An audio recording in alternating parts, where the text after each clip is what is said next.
سلام به دوستان عزیز کالاف. بچه حالتون چطوره؟ امروز اومدیم بهتون یاد بدیم که چجور گلدن کارت رو بگیرید. گلدن کارت از خود ایونت بازی کال آف دیوتی. بچه ممنون میشم که کانال من رو ساب کنید، ویدیو لایک کنید و برای دوستاتون بفرستید تا این ویدیو رو ببینن. بچه اون زنگوله بغلم بزنید که از ویدیوهای جدید من با خبر شید. و بچه فردا هم یه ردین کد داریم که خود کالاف میخواد بده، من براتون میذارم، آموزش گرفتنشون بهتون میدم. بریم بچه برای ویدیو.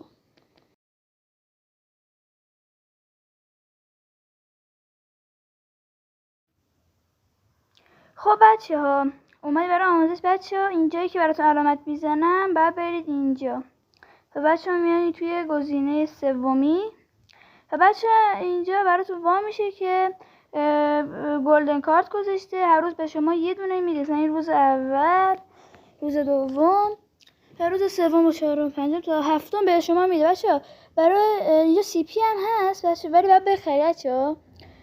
برای اونایی که میخوان سی پی بخرن بچه الان بهترین موقع است، به خاطر اینکه $1 میدی 240 تا سی پی میگیری. بهتر از اینه که $1 بدی 80 تا سی پی بگیری.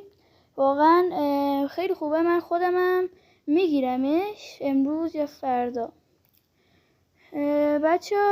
و واقعا بازی ایونت های خیلی خفنی آورده. مثلا همین ایونت بچه ها یه اسکین خیلی خفن داره، از نظر من خیلی خفنه، توش دنس و اینام داره. و بچه این ایونت هم عالیه، با انفور لژندری که رایگان داد ست میشه و بعد اینجا تخم مرغ بشکنید دیگه. اینجا مموریه بهتون میده، چکش میگیرید و میرید باش تخم مرغ میشکنید.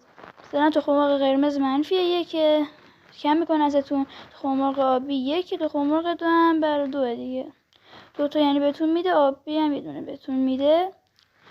و اینجا واقعا ایونت خفنیه.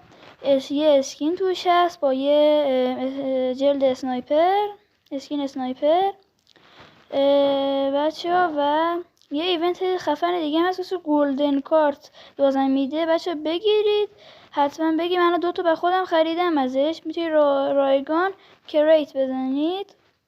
و بچه این بود از این ویدیو. خوشحال میشم کانال من رو ساب کنید، زنگوله بغلش رو بزنید، این ویدیو رو لایک کنید و برای دوستاتون بفرستید. و بچه منتظر ویدیو فردا من باشید که براتون ردیم کد رو بذارم.